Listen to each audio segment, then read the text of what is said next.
ओम नमः शिवाय। हर हर महादेव। आज मार्गशीर्ष माह की 10वीं तिथि और सोमवार है। सोमवार का दिन भगवान भोले शंकर को समर्पित है। सोमवार के दिन भगवान भोले शंकर और चंद्रदेव की पूजा करने का विधान है। विधि विधान से चंद्रदेव की पूजा करने से हमारी सारी मानसिक परेशानियां दूर हो जाती है। जो व्यक्ति तनाव में रहता है उस व्यक्ति को हमेशा सोमवार के दिन और पूर्णिमा के दिन चंद्रदेव की पूजा करनी चाहिए। इससे मानसिक कलेशों से छुटकारा मिलता है और भोले शंकर की पूजा अर्चना करने से हमारी समस्त मनोकामनाएं पूर्ण होती है। तो सारे भक्तों से मेरा कहना है कि आज 10वीं तिथि है और कल उत्पन्ना एकादशी है। अगर आप एकादशी का व्रत रखना चाहते हैं तो इस उत्पन्ना एकादशी से व्रत करना शुरू कर सकते हैं, क्योंकि जो व्यक्ति एकादशी व्रत का नियम लेता है, जिस तरह हम एक साल के लिए व्रत शुरू करते हैं और उसके बाद में उसका उद्यापन करते हैं, तो हमें उत्पन्ना एकादशी के दिन से ही व्रत शुरू करने चाहिए। फिर पूरे एक साल तक लगातार सारी एकादशियों का व्रत करके 12 महीने बाद इसका उद्यापन किया जाता है। तो एकादशी का व्रत 26 नवंबर मंगलवार को रखा जाएगा और अपने इसी चैनल पर उत्पन्ना एकादशी की संपूर्ण व्रत कथा भी सुनाई जाएगी। अगर आप व्रत रखें तो इस कथा को एक बार अवश्य सुने। श्री हरि आपकी सारी मनोकामनाएं पूर्ण करे। तो शुरू करते हैं आज की कथा। तो शुरुआत करेंगे गणेश गजानन की कहानी से। प्रेम से बोलो गणेश जी महाराज की जय हो। एक समय की बात है, एक गांव में एक बूढ़ी माई रहती थी। वह बहुत ही गरीब और दृष्टिहीन थी।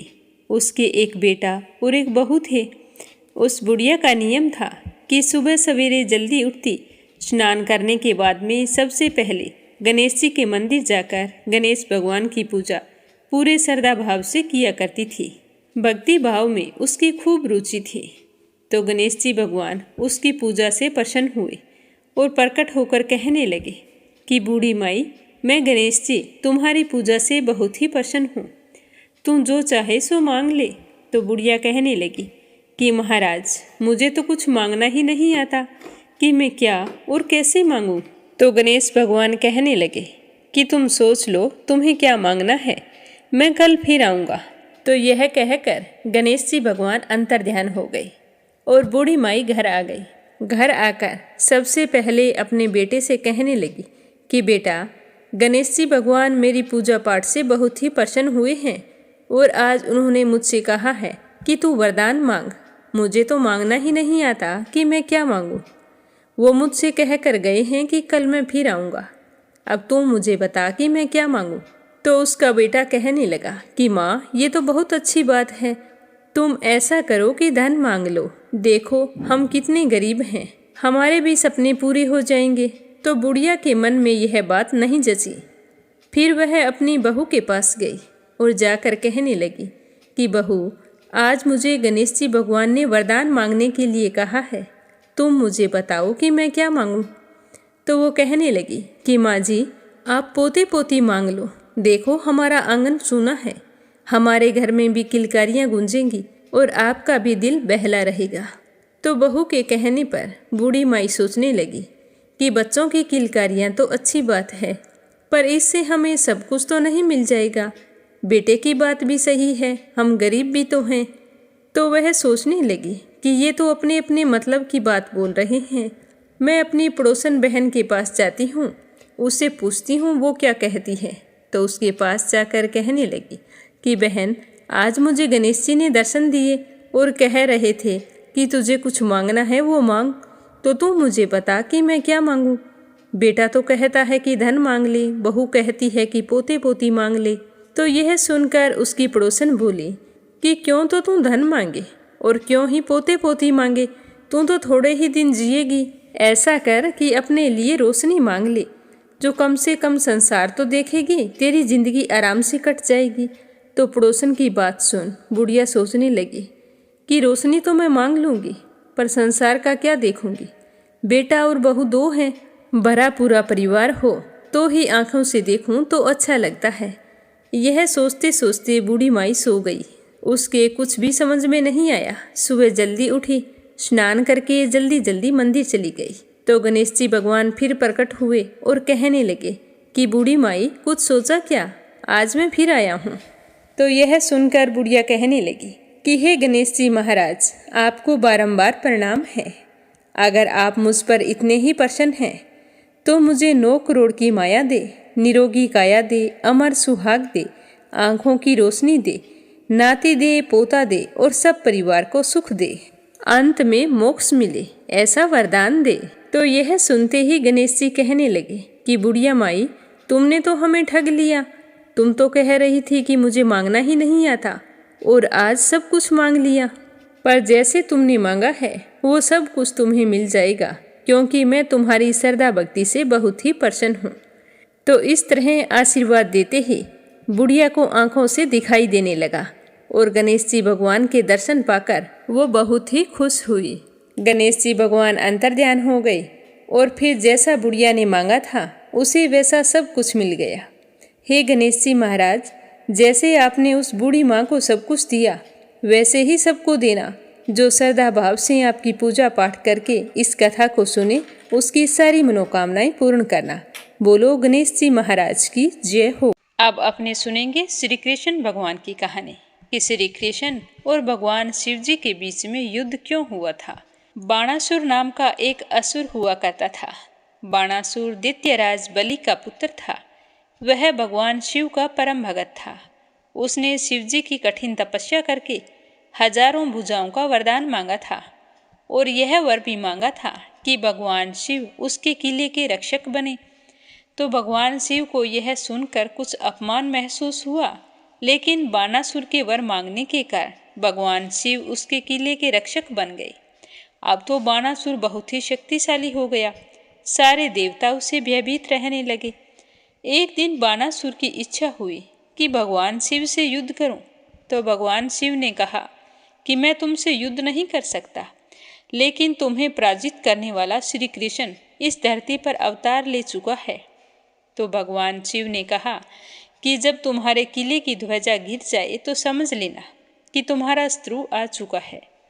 तो यह सुनकर बाणासुर ने भगवान शिव की कठिन तपस्या शुरू कर दी और भगवान शिव जी प्रसन्न हुए। तो फिर वरदान मांगा कि जब मेरा श्री कृष्ण से युद्ध हो तो आप मेरे प्राणों की रक्षा करें। तो भगवान शिव वचन से बंधे थे और उसे यह वरदान दे दिया। बाणासुर की एक बेटी थी जिसका नाम था उषा। उषा से शादी करने के लिए बहुत सारे राजा महाराजा आए, लेकिन बाणासुर सबका अपमान करके विवाह करने से मना कर देता। पर फिर भी बाणासुर को भय था कि मेरी बेटी कहीं मेरी इच्छा के विरुद्ध किसी से विवाह ना कर ले।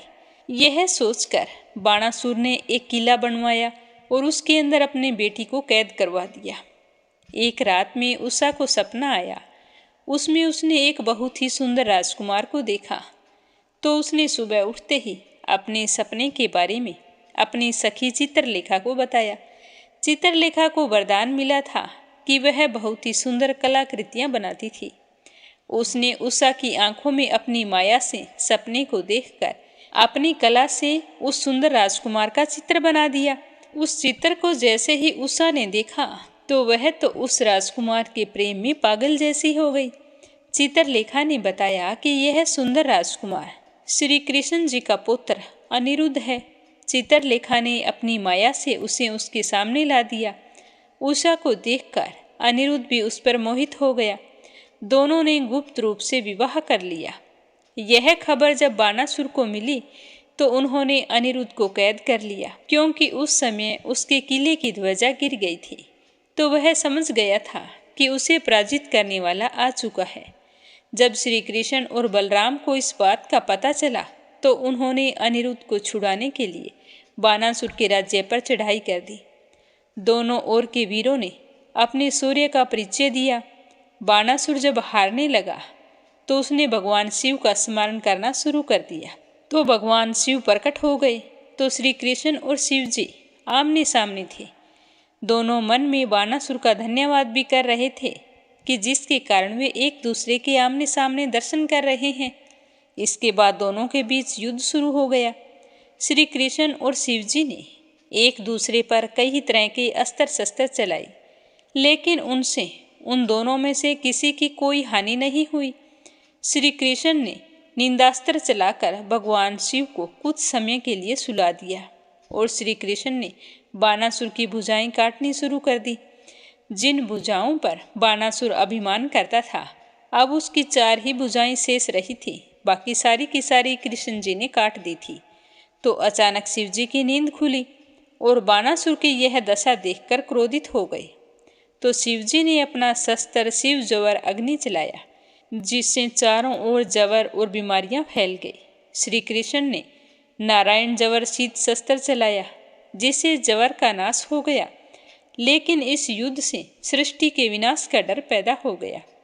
पूरी सृष्टि को विनाश से बचाने के लिए सभी देवताओं ने माँ दुर्गा की आराधना की। तो माँ दुर्गा ने दोनों पक्षों को शांत किया। शिव जी ने कहा कि मैं तो सिर्फ अपने वचन के कारण ही बाणासुर की रक्षा कर रहा हूँ। मैं चाहता हूँ कि श्री कृष्ण बाणासुर के प्राण ना ले। तो श्री कृष्ण ने कहा कि मैं भी बाणासुर को नहीं मारूंगा, क्योंकि भगवान विष्णु ने प्रहलाद को वरदान दिया था कि 21 पीढ़ियों तक उसके वंशजों को उनका अवतार कभी नहीं मारेगा। तो मैं तो विष्णु जी का अवतार हूँ, मैं बाणासुर को कैसे मार सकता हूँ? पर मुझे मेरे पुत्र अनिरुद्ध की आज़ादी चाहिए। तो श्री कृष्ण की मनसा जानकर दोनों पक्षों में सुलह हो गई। श्री कृष्ण और शिव जी के बीच का युद्ध खत्म हो गया। बाणासुर ने दोनों देवताओं श्री कृष्ण और भगवान शिव से क्षमा मांगी, क्योंकि उसी के कारण ही दोनों के बीच युद्ध हुआ था। तो शिव जी और श्री कृष्ण से माफी मांगकर बाणासुर ने अनिरुद्ध को रिहा कर दिया और उसने अपनी बेटी उषा और अनिरुद्ध का विवाह बड़ी धूमधाम से करवा दिया। अब अपने सुनेंगे श्रीमद् भागवत गीता का 10वां अध्याय और उसका महात्म्य। श्रद्धा भाव से सुनते रहिए। बोलो श्री कृष्ण कन्हैया की जय हो। भगवान श्री कृष्ण कहने लगे कि हे महाबाहो, और भी मेरे कल्याणकारक वचन तुम सुनो। तुम पर मेरी अत्यंत प्रीति है, अतः तुम्हारे कल्याण के लिए मैं तुम्हें कहता हूँ। मेरी उत्पत्ति का हाल ना तो देवगण जानते हैं और ना ही महर्षि लोग जानते हैं। मैं ही देवों और महर्षियों का आदि कारण हूँ, जो मुझे अजन्मा, अनादि और सब लोगों का ईश्वर जानते हैं। वे मोह रहित हो सब पापों से छूट जाते हैं। बुद्धि, ज्ञान, असमोह, क्षमा, सत्य, दम, शम, दुख, जन्म मरण, भय और अभय, अहिंसा, समता, संतान, तप, दान, यश, अपयश आदि जो अनेक प्रकार के भाव हैं, वे सब मुझसे उत्पन्न होते हैं। 7 महर्षि और उनसे पहले 4 मनुष्य मेरे मन से उत्पन्न हुए हैं। जगत के समस्त प्राणी उनसे उत्पन्न हुए हैं। जो मनुष्य मेरी इस विभूति को भली भांति जानते हैं, वे निश्चय योग से सिद्ध होते हैं, इसमें कोई संदेह नहीं है। यही जानकर कि मैं ही सब उत्पत्ति का कारण हूँ और मुझसे ही सबकी प्रवृत्ति होती है, विवेकी पुरुष मेरी उपासना करते हैं। वे मुझ में ही अपने चित्त और प्राणों को लगाकर एक दूसरे को समझते हुए भजन करते सदा संतुष्ट और सुखी रहते हैं। चित्त का समाधान करके प्रीतिपूर्वक भजन करने वालों को मैं ऐसा बुद्धि योग देता हूँ, जिससे वे मुझे सहज ही प्राप्त कर लेते हैं। उन पर अनुग्रह करके भी उनकी बुद्धि में स्थित हो देदीप्यमान ज्ञान दीपक से अज्ञान मूलक संसारी अंधकार का नाश करता हूँ। तो अर्जुन कहने लगे कि हे भगवान, आप तो परब्रह्मा हो, परम धाम हो, परम पवित्र, अचल और दिव्य पुरुष हो, आदि देव हो, अजन्म हो, सन्यासी हो। तुमको सब ऋषि, देव ऋषि, नारद, आशक्ति, देवज्ञ और व्यास भी ऐसा कह गए हैं और स्वयं तुम भी कह रहे हो। हे केशव, जो तुमने मुझसे कहा, इन सब बातों को मैं सत्य मानता हूँ। हे भगवान, देवता और दानव इन दोनों ने ही तुम्हारे रूप को नहीं जाना है। हे सब जीवों के उत्पन्न करने वाले भूतेश, हे देव जगतपति, हे पुरुषोत्तम, आप स्वयं ही अपने आप को जानते हो। अतः आप अपनी उन दिव्य विभूतियों का हाल पूर्णतः वर्णन करो, जिनके द्वारा आप ही इन सब लोकों में व्याप्त हो रहे हो। हे योगिन, हे भगवान, सदैव आपका चिंतन करता हुआ मैं आपको किस प्रकार से जान सकता हूँ? आपका ध्यान किन किन भावों से करना योग्य है?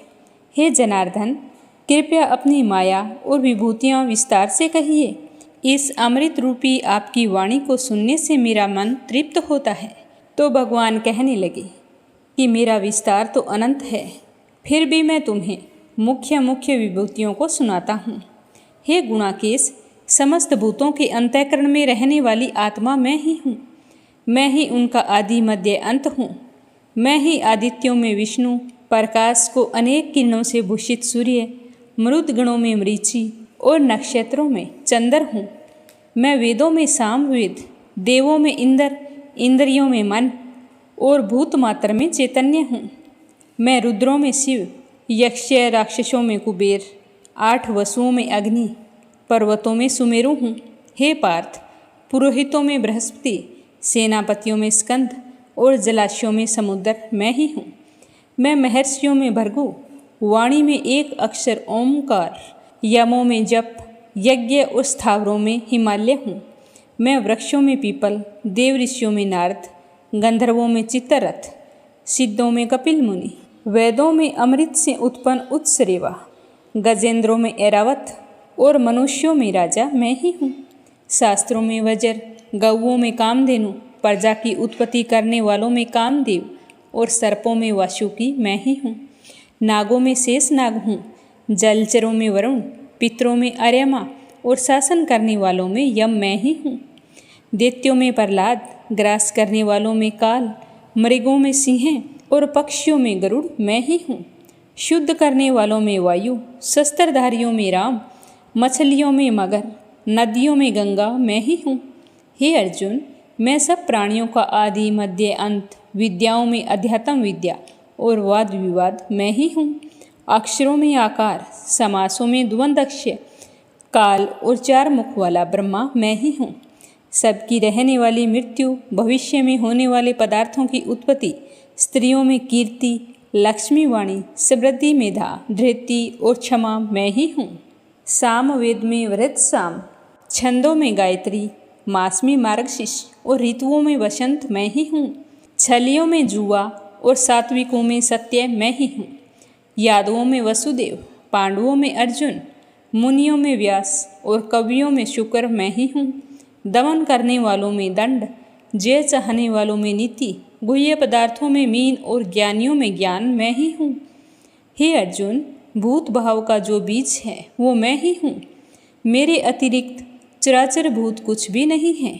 हे प्रथम, मेरी दिव्य विभूतियों का अंत नहीं है। यह विभूतियों का विस्तार मैंने संक्षेप में कहा है। जो जो वस्तु ऐश्वर्यवान, शोभायमान और यशवान है, उन्हें मेरे तेज के अंश से उत्पन्न हुआ जानो। हे अर्जुन, इस ज्ञान को तुमको क्या प्रयोजन है?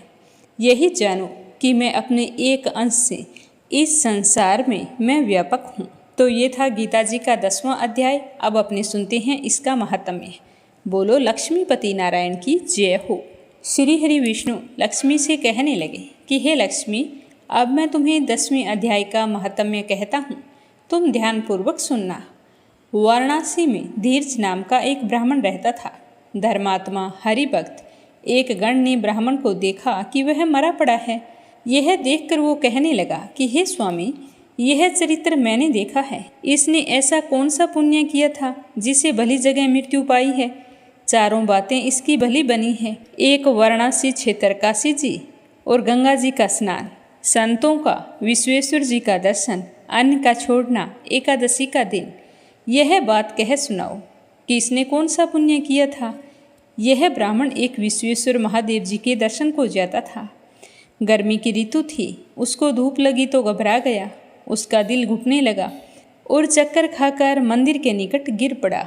इतने में वहाँ पर भृंगी नाम का एक गण आया। उसने देखा तो ब्राह्मण मूर्छित पड़ा है, तो उसने जाकर शिवजी से कहा कि महादेव जी, एक ब्राह्मण आपके दर्शन को आया था, वह तो मूर्छित अवस्था में पड़ा है। तो महादेव जी सुनकर चुप रहे।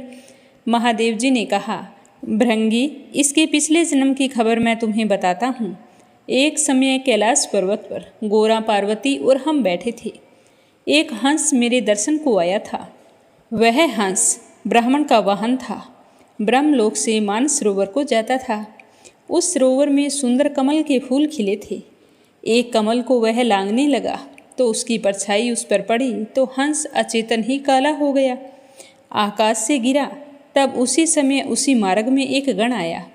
हंस को गिरा हुआ देखकर गण ने कहा कि हे स्वामी, वह हंस आपके दर्शन करने को आया था, वो तो काले रंग का होकर गिर पड़ा है।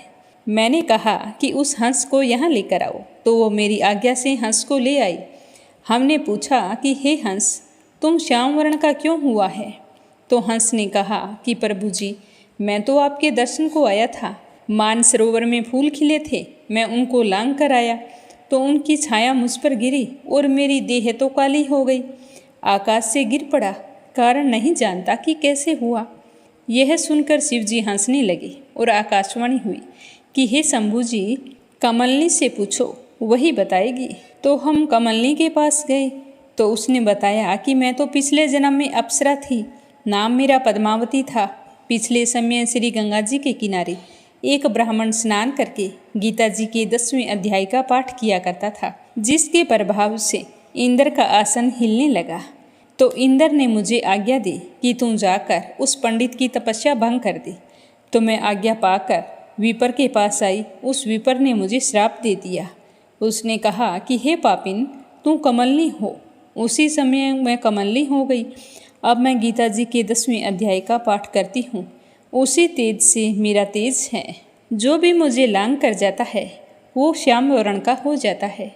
तो हंस ने सुनकर कहा कि तुम मुझे बताओ कि मेरा श्याम वर्ण कैसे दूर हो और मुझे श्वेत वर्ण प्राप्त हो, और तुम भी कमलनी की देह से छूट कर देव देही पाई।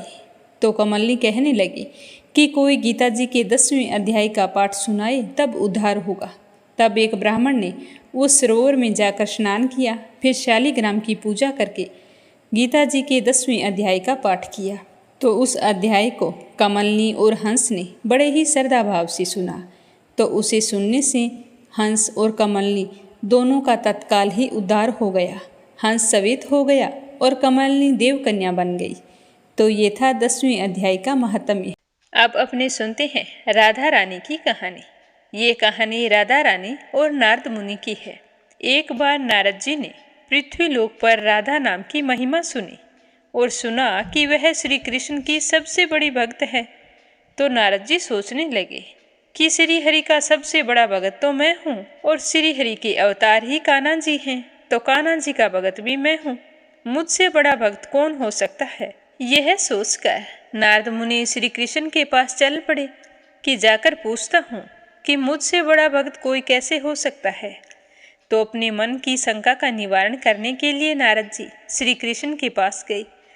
तो श्री कृष्ण भगवान तो अंतर्यामी थे, वो तो समझ गए कि नारद जी के मन में क्या चल रहा है। तो श्री कृष्ण ने सोचा कि नारद जी को राधा रानी के प्रेम और भक्ति का अनुभव करवाना ही पड़ेगा। अगर मैंने यूं ही कह दिया कि राधा रानी मेरी सबसे बड़ी भक्त हैं, तो नारद जी नाराज हो जाएंगे। तो मुझे राधा रानी के प्रेम और भक्ति का अनुभव करवाना ही पड़ेगा। जब नारद मुनि श्री कृष्ण भगवान के पास आए तो श्री कृष्ण अपना सिर पकड़कर बैठ गए। नारद जी ने श्री कृष्ण से पूछा कि प्रभु, आपको क्या हो गया? आप इस तरह से सिर पकड़कर क्यों बैठे हैं? तो श्री कृष्ण कहने लगे कि नारद जी, मेरे सर में बहुत ही जोरों का दर्द हो रहा है। तो नारद जी डर गए और कहने लगे कि प्रभु, आपके इस दर्द का निवारण कैसे होगा? मुझे बताओ, मैं अभी इंतजाम किए देता हूँ। तो श्री कृष्ण भगवान कहने लगे कि अगर कोई मेरा सच्चा भक्त हो जो अपने चरणों को धोकर उसका चरणामृत मुझे पिलाए, तो ही ये मेरा सर दर्द ठीक हो सकता है। तो नारद जी सोचने लगे कि मैं श्री हरि का सबसे बड़ा भक्त हूँ, लेकिन श्री कृष्ण को अपने चरणों का चरणामृत पिलाने से मुझे तो नरक तुल्य पाप लगेगा। तो ऐसा पाप मैं नहीं कर सकता। तो अब मुझे क्या करना चाहिए? किसी और से पूछता हूँ, शायद कोई उपाय मिल जाए। तो नारद जी रुक्मणी जी से और बाकी रानियों से भी कहा, लेकिन सारी की सारी कहने लगी कि हम श्री कृष्ण को प्यार तो बहुत करती हैं, लेकिन इस पाप को अपने सर नहीं ले सकती। तभी नारद जी को राधा रानी की याद आई कि कहते हैं कि वो श्री कृष्ण की सबसे बड़ी और सच्ची भक्त है, तो उसके पास चलते हैं। तो नारद जी चलकर राधा रानी के पास गए और सारी बात सुनाई। तो राधा रानी ने जल्दी से उसी समय एक बर्तन में जल लेकर अपने चरणों को धोकर वह जल नारद जी को दे दिया और कहा कि जल्दी जाओ, इसे श्री कृष्ण को दे दो। तो नारद जी राधा रानी से कहने लगे कि देवी, तुम्हें पता है ऐसा करने से तुम्हें नरक तुल्य पाप लगेगा। यह सब कुछ जानते हुए भी तुम इतना बड़ा पाप अपने सर ले रही हो। तो राधा रानी कहने लगी कि नारद जी, मैं जानती हूँ कि इस बात के लिए मुझे नरक तुल्य पाप लगेगा, पर मैं श्री कृष्ण के दर्द के निवारण के लिए कोई भी पाप अपने सर लेने को तैयार हूँ। तो नारद जी उस जल को लेकर श्री कृष्ण के पास आए तो श्री कृष्ण भगवान मंद मंद मुस्कुरा रहे थे। तो नारद जी समझ गए कि राधा रानी श्री कृष्ण से निश्चल प्रेम करती है और वही सबसे बड़ी भक्त है। श्री कृष्ण ने यह लीला मुझे आभास कराने के लिए ही रची थी। तो वो श्री कृष्ण भगवान से कहने लगे कि प्रभु, मुझे क्षमा कर दो, मुझ में अहंकार आ गया था। मैं समझ रहा था कि मुझसे बड़ा कोई भक्त नहीं हो सकता, पर मैं तो स्वार्थी निकला। आपके सर में इतने जोरों का दर्द हो रहा था, फिर भी मैं पाप पुण्य का लेखा जोखा करता रहा और राधा रानी ने इस बात को एक पल के लिए भी नहीं सोचा। जब उन्हें तुम्हारे सरदर्द के बारे में पता चला तो वह एक ही बात सोच रही थी कि किसी तरह आपके सर का दर्द समाप्त हो जाए। सच में श्री कृष्ण भगवान, राधा रानी से बड़ा भक्त आपका कोई नहीं हो सकता।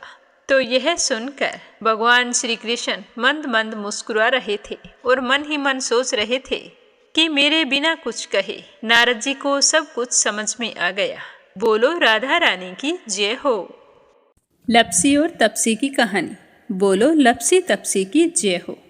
प्राचीन समय की बात है, एक गांव में लप्सी और तपसी नाम के दो भाई रहा करते थे। तपसी हमेशा भगवान की सेवा में लीन रहता था, लेकिन लप्सी हमेशा सवा सेर लापसी बनाता, भगवान को भोग लगाकर फिर स्वयं भोजन कर लेता। दोनों भाइयों का यही नियम था। एक दिन दोनों भाइयों में बहस छिड़ गई कि कौन बड़ा है। तो लप्सी कहने लगा कि मैं बड़ा हूँ, क्योंकि मैं तो लापसी बनाकर भगवान को रोजाना भोग लगाता हूँ। मैं कभी भी भगवान को भूखा नहीं रहने देता। तो तपसी कहने लगा कि मैं बड़ा हूँ, क्योंकि मैं सारा दिन भगवान की तपस्या करता हूँ। तो इस तरह करते करते दोनों जोर जोर से लड़ने लगे। तभी वहाँ से नारद मुनि गुजर रहे थे। उन दोनों को लड़ते हुए देखा तो उनके पास आए और लड़ने का कारण पूछने लगे। तो तपसी कहने लगा कि हे देव ऋषि, आप ही बताइए कि कौन बड़ा है। मैं कहता हूँ कि मैं बड़ा हूँ। लप्सी इस बात को मानने के लिए तैयार नहीं है। ये कहता है कि मैं बड़ा हूँ। तो दोनों की बात सुनकर नारद मुनि कहने लगे कि मैं इसका फैसला तो कर दूंगा, लेकिन कल करूँगा। कल सुबह जल्दी आऊँगा और आपको बता दूंगा कि तुम दोनों में से कौन बड़ा है। तो अगली सुबह तपसी रोजाना की तरह नहा धोकर पूजा करने के लिए जा रहा था। तो रास्ते में उसे 1.25 करोड़ की एक अंगूठी मिली, जो नारद जी ने उसके आगे फेंकी थी। तो तपसी ने जल्दी जल्दी इधर उधर देखा और अंगूठी को उठा लिया और तपस्या करने बैठा तो अपने पैर के नीचे दबाकर बैठ गया। लप्सी रोजाना की तरह स्नान करके आया और 1.25 सेर लापसी बनाई। पहले भगवान को भोग लगाया, फिर स्वयं लापसी जीमने के लिए बैठ गया। तभी वहाँ पर नारद जी आ गए और कहने लगे कि लप्सी बड़ा है। तो तपसी कहने लगा कि इसका क्या कारण हो सकता है, ये कैसे बड़ा है, ये कभी पूजा पाठ नहीं करता है। तो नारद जी कहने लगे कि इसके मन में लालच नहीं है, जो भी करता है बड़े ही श्रद्धा भाव से करता है। इसका नियम है कि रोजाना भगवान को भोग लगाना। इसका नियम कोई भी भंग नहीं कर सकता, लेकिन तुम्हारा नियम भंग हो चुका है। तो तपसी कहने लगा कि कैसे, मैं नियम से रोजाना भगवान की पूजा करता हूँ। तो नारद मुनि कहने लगे कि तुम खड़े होकर अपना पैर उठाओ। तो तपसी जैसे ही खड़ा हुआ तो उसके पैर के नीचे 1.25 करोड़ की अंगूठी पड़ी थी। तो नारद जी कहने लगे कि तूने इसे चुराया है, जिससे तेरी तपस्या भंग हो गई है। तपसी हाथ जोड़कर नारद जी के सामने खड़ा हो गया और कहने लगा कि मुझसे गलती हो गई, आज के बाद मैं ऐसी गलती कभी नहीं करूँगा। मैंने बहुत ही सच्चे मन से पूजा की है। आप ही मुझे बताइए कि मुझे मेरी पूजा का फल कैसे मिल सकता है। मैं आपसे वादा करता हूँ कि आज के बाद मैं कभी चोरी नहीं करूँगा। तो उस तरह उसके दीन वचन सुनकर नारद जी को उस पर दया आ गई और नारद जी कहने लगे कि तेरी तपस्या का फल कार्तिक स्नान करने वाला ही दे सकता है। तो तपसी पूछने लगा कि वो कैसे। तो नारद जी ने बताया कि कार्तिक माह में कार्तिक स्नान करके जो भी सारी कहानियाँ सुनकर तुम्हारी कहानी नहीं सुनेगा तो उसके कार्तिक स्नान का पुण्य फल उससे छूटकर तुम्हें मिलेगा। अगर कोई दिए से दिया जलाएगा तो उसका पुण्य फल भी तुझे ही मिलेगा। अगर घर की सारी साफ सफाई करके दहलीज की सफाई नहीं करेगा तो उसका पुण्य फल भी तुझे ही मिलेगा। रोटी सारी बना ले लेकिन गाय और कुत्ते की रोटी ना बनाए तो उसका पुण्य फल भी तुझे ही मिलेगा। और घर पर बहन सुवासिनी आने पर उसे सूट साड़ी तीवल जो कुछ भी देते हैं, भेंट स्वरूप अगर कुछ पैसे नहीं देंगे तो उसका पुण्य फल भी तुझे ही मिलेगा। तो इस तरह नारद जी ने तपसी को पुण्य प्राप्ति का मार्ग बताया, जिसे सुनकर तपसी बहुत ही प्रसन्न हुआ और भगवान की पूजा में लीन हो गया। तभी से कहा जाता है कि हर व्रत कथा और कहानी के बाद में लपसी तपसी की कहानी जरूर सुननी चाहिए। इस कहानी को सुने बिना हमें चाहे कार्तिक का महीना हो या वैशाख का महीना हो, हमें उसके स्नान का पुण्य फल नहीं मिलता है। जब कहानी समाप्त हो जाती है तो इस तरह से कहना चाहिए कि लपसी का फल लपसी को मिले, तपसी का फल तपसी को मिले। हमारी कहानी का, हमारे पूजा पाठ और हमारे व्रत का पुण्य फल हमें मिले। तो आज का अध्याय समाप्त हुआ।